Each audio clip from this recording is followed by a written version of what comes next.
DMX, the man who changed the hip-hop industry forever.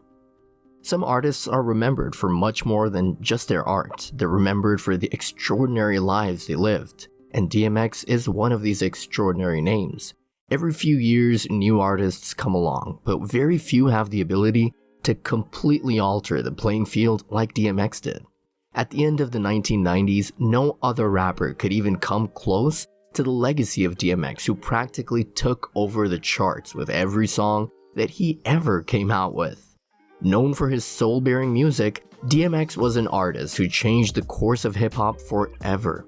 In a world where the audience was tired of music that was just glitzy and glamorous, DMX came in and gave everyone what they really wanted: raw reality rap, helping him become the hottest rapper in the game. In this video, we're giving you a roundup of DMX's life and career to see exactly how he became the icon that he is today. DMX was born as Earl Simmons on December 18, 1970 in Baltimore. He had a troubled childhood with a father who abandoned him at a young age and an abusive mother. Because of his unstable life at home, Earl turned to the streets and got himself involved in the world of crime and gangs at a relatively young age. As a result, he spent most of his early years either in group homes or worse, in jail. He turned to alcohol and drugs to cope up with his troubles, which obviously just made things worse. However, what actually helped Earl turn his life around was, you guessed it, rap music.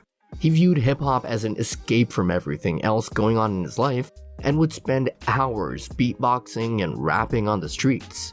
He eventually started taking music more seriously and performed in local clubs and even started creating and distributing his own mixtapes. He adopted the stage name DMX, which was originally an acronym that stood for Divine Master of the Unknown, but went on to pay tribute to one of his favorite instruments, the Oberheim DMX machine. In fact, in the 1990s, the rapper had become something of a local legend in New York, with his penchant for aggressively barking during rap battles making him both feared and respected by his contemporaries. With his music, DMX created quite the buzz for himself, and as a result, he ended up being signed by the Def Jam's label in 1997. DMX first appeared as a collaborator on tracks by artists like LL Cool J and Mace before he went on to release his first major single in 1998, titled Get At Me Dog. The song was an instant hit and was certified gold by the RIAA. This led to DMX releasing his first major label album, It's Dark and Hell Is Hot, which included the single Rough Riders Anthem in May 1998.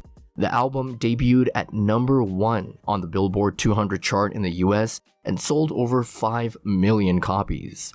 Much of DMX's success was owed to his authentic style of music. His work was a perfect tie between reality and obscurity, which gave it the substance that made DMX stand apart from any other rapper of his time. He could move from spiritual anguish one minute to a narrative about the sins of the street the next, yet keep it all part of the same complex character. The results of his work were obviously compelling enough to make DMX the first artist ever to have his first 4 albums enter the charts as number 1. With his talent, DMX also decided to branch out into film, starring in the largely successful film Belly, which was a crime saga directed by Hype Williams, featuring other notable rappers like T-Boz and Method Man. After all of this success, in December 1998, DMX decided to release his second album, Flesh of My Flesh, Blood of My Blood, which was yet another massive success on the charts, debuted at number 1 on the Billboard 200, where it remained for 3 consecutive weeks. Within 1 week of the album's release, 670,000 units were shipped. It was eventually certified platinum 4 times. As a result, DMX was the second rapper in history to have released 2 albums in the same year, which both debuted at number 1 on Billboard 200. The controversial cover of the album had DMX in a bathtub full of blood. The album featured a duet called Omen with Marilyn Manson. At this point, DMX was being compared to the likes of legends like Tupac Shakur because of the revolution that he was bringing into the rap world. His work was proof of the fact that DMX could tackle any subject and it would make the audience feel emotions right in the pit of their stomachs. He battled every rapper in New York and always won. What most people didn't realize is that DMX was rapping well before he entered the mainstream industry, which is why anyone who knew him knew that the rapper had tons of rhyme books filled with verses, with both sides of the pages full of words that he wanted to share with others. The rapper really wanted to fight his way to the top and show everyone exactly what he was made of. At a time where the music industry was moving towards a very shiny, flashy version of rap, DMX wasn't afraid to keep things real. He spoke directly to people who didn't have a single dime in their pockets because that's the kind of life he came from. However, despite all of his success, DMX's life, much like Tupac, was full of crime and allegations. In 1998, which was the same year when he made giant breakthroughs in the industry, DMX was charged with raping a 29-year-old stripper, which momentarily halted his career. The charges were dropped after a DNA test where the woman came back negative for a match. However, that's not all. Around the same time, DMX was actually arrested because of the alleged connections with the infamous stabbings in Denver and Yonkers. However, both of these cases were dropped later too. But the story doesn't end here either. He also was arrested on drug paraphernalia and weapons charges in addition to spending 2 nights in a Trinidad jail for swearing during a concert, where the practice is legally forbidden. Ironically, his hit song, What's My Name, also led to protests from the Humane Society of the United States, HSUS, which they say glamorizes dogfighting. However, the rapper himself and his record label countered that there is no actual dogfighting in the video and that no dogs were harmed. DMX's own love for dogs supports the theory that there was no bad intent with the video.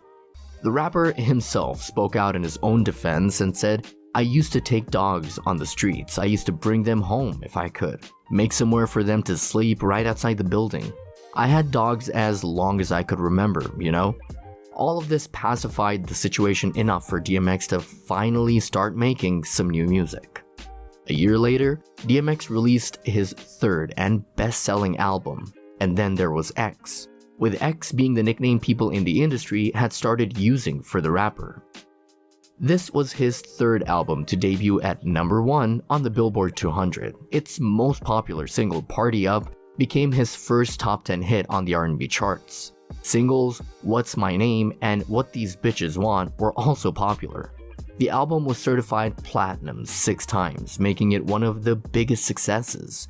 And then there was X, sold over 5 million copies. During its run, DMX returned to the big screen with a major supporting role in the Jet Li action flick Romeo Must Die.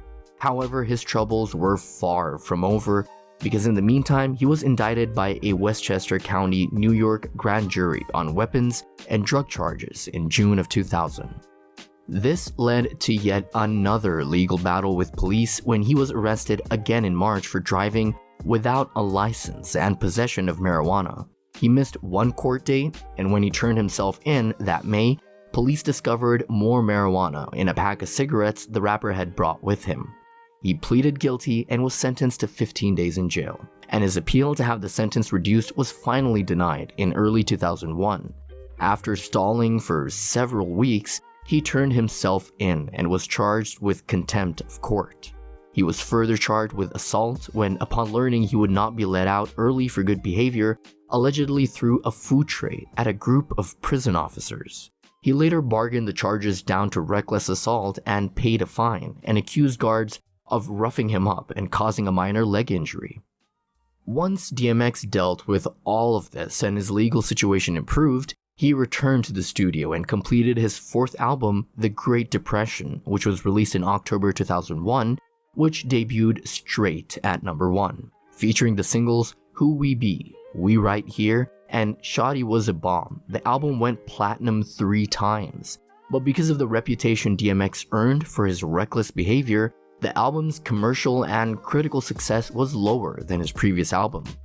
In 2003, his 5th album, Grand Champ, once again debuted at #1 on the Billboard 200 charts, placing DMX as the only musical artist in history to release 5 consecutive albums, with all of them debuting at #1.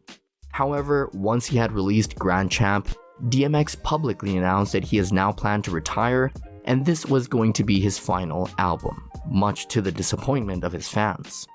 While his days in the studio seemed to be over, his life of crime still had to catch up with him. He was arrested yet again in 2004 for a carjacking attempt at JFK Airport in which he impersonated an FBI agent. When police searched his vehicle, they found a variety of drugs and a handgun. There was an incident in 2008 in which he barricaded himself from police inside his Arizona home. However, he eventually did return back to music and signed to Columbia Records in January of 2006. He recorded what would be his next album, Year of the Dog, again, while switching record labels, which obviously caused numerous delays. The album was finally released on August 1st of 2006 and lost the #1 Billboard spot by only 100 sales. He released 2 more singles, Lord Give Me a Sign and We In Here.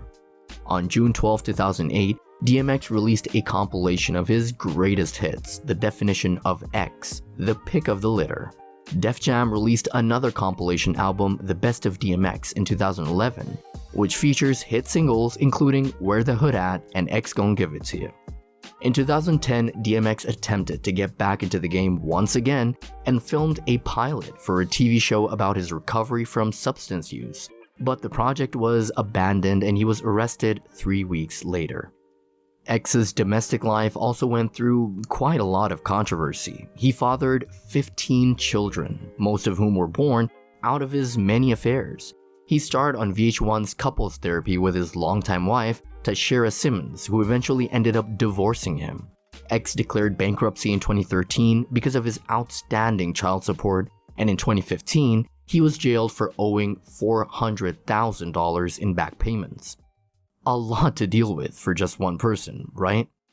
His substance abuse grew by the day, and in 2016, paramedics found the rapper passed out in what was reported to be an asthma attack, but officials also confirmed that DMX definitely had drugs in his system at the time. DMX served one last prison sentence across 2018 and 2019, this time for tax evasion. After that, it looked like the rapper was ready to turn his life around. He posed for GQ wearing Hermes and Christian Louboutin and started speaking openly about his addiction. He also embraced his relationship with religion, leading Bible study sessions on Instagram Live and delivering a spirited sermon during one of Kanye West's Sunday services. The rapper had reportedly started working on new music and had actually re-signed to Def Jams.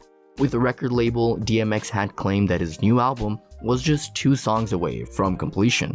His comeback album would have been the first time DMX would release any sort of music since 2012, which is why it featured great artists like Usher, Lil Wayne, and even Bono from U2 to make his comeback as huge as possible. In September of that year, he told GQ that he didn't have any reservations about making new music. "The standard that I hold myself to is the same, better than everything I hear," said the rapper. However, before the world could listen to more of DMX, the rap icon passed away on April 2nd, 2021, following a heart attack, after which he was rushed to White Plains Hospital in New York, where he was said to be in a critical condition. According to reports, the rapper was suffering from an apparent drug overdose. 22 years of being in the rap industry with 5 successful albums, DMX was definitely ahead of his time when it came to storytelling. His raspy voice, unfiltered lyrics, and honesty helped him reach the top quicker than any other rapper in the game. He rapped like the toughest man in hip-hop and had no problem proving that with his actions. While X's life was full of trials and tribulations, he will always be known as a true artist from the streets who didn't sell out for anything. While most people love to think of DMX as some sort of a tragic figure, most of the rap world agrees that he was a man of contradictions. His monumental impact on the music industry made him a hip-hop icon who will be remembered for years to come. At a time when people were craving something real, DMX was the one who delivered it to them. Artists as great as this only come around once every 50 years and completely change things up, which is why DMX was and will always remain a one-off in the world of rap.